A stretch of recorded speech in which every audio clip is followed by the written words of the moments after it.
Hello, hello, hello. This is the Vanilla JavaScript podcast. I'm Chris Ferdinandi. Thanks so much for joining me.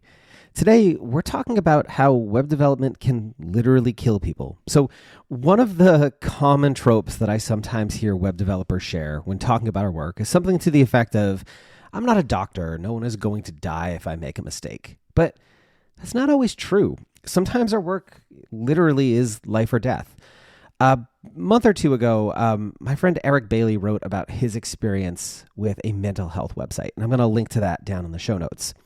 Eric was trying to access the site, but he encountered a loading spinner that wouldn't go away.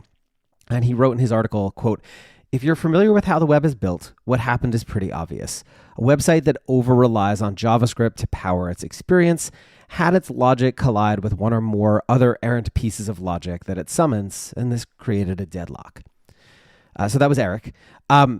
This is a direct byproduct of modern web development and our over-reliance on JavaScript, large libraries, and mountains of third-party scripts.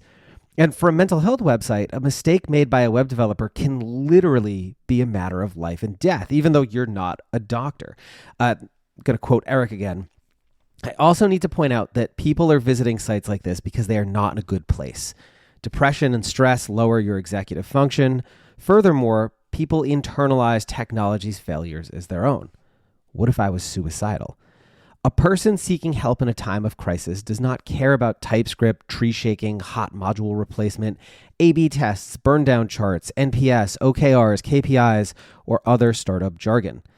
Developer experience does not count for shit if the person using the thing they built can't actually get what they need."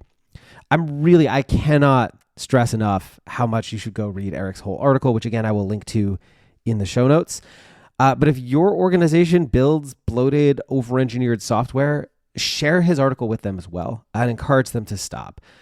As I talked about a week or two ago, build with HTML first, under-engineer, build things that work even when parts of it break. And if you want to learn more about how you do that, building things that work even when parts break, I'm going to talk about that in the next episode.